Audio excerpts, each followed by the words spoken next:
Poursuivons ce journal alors que les projecteurs de l'actualité sont principalement braqués sur la Covid-19 qui continue à faire des ravages en RDC. Il ne faut pas cependant oublier les autres maladies chroniques telles que les hépatites, ces maladies virales qui attaquent les foies.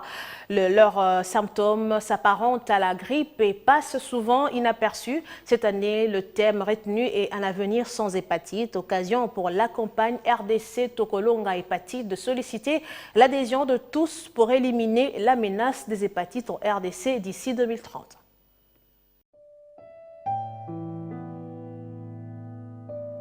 Comme le paludisme, la tuberculose, le VIH-Sida ou encore le Covid-19, les hépatites tuent chaque année des milliers de personnes dans le monde. Elles s'identifient de la lettre A à la lettre E. Les hépatites B et C sont reconnues comme les plus mortelles. Méconnues du grand public, la maladie fait des ravages en RDC. Au moins 700 000 personnes en souffrent sans le savoir. Elle est aussi une maladie négligée. Aucune politique nationale n'est mise en place pour une lutte efficace.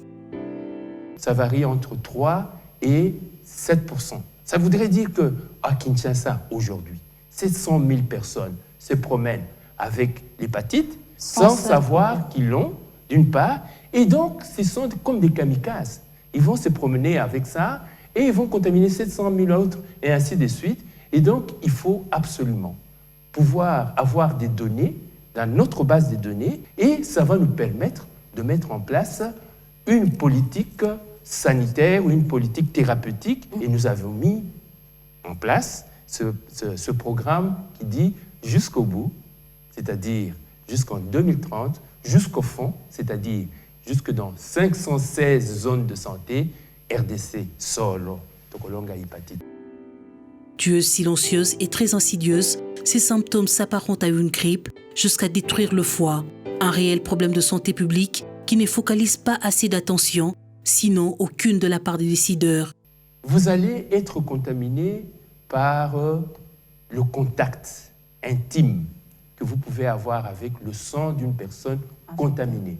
Donc, le bébé qui naît peut le faire, l'infirmier qui soigne peut le faire, le papa qui reste avec la maman peuvent l'attraper, le pédicure qui vient vous faire les choses peut vous transmettre la maladie. Ça vient, la fièvre, et puis 10 jours plus tard, vous devenez jaune. Vous devenez jaune, la fièvre tombe. Maintenant, le signe qui fait dire que toute jaunisse, c'est une hépatite, hein, les signes apparaissent.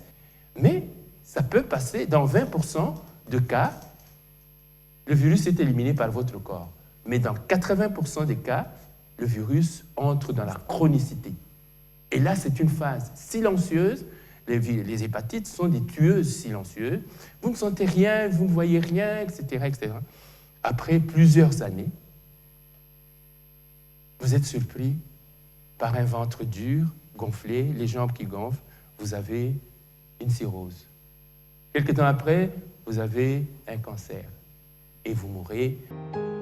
Alors que les projecteurs sont braqués sur le Covid-19, il ne faut pas oublier les hépatites.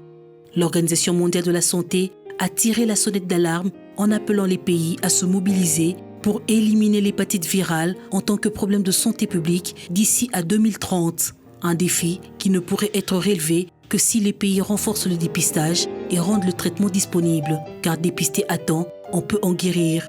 La Journée mondiale contre l'hépatite est une occasion pour mieux faire connaître cette pathologie ainsi que ses conséquences sur la santé dans le cancer du foie.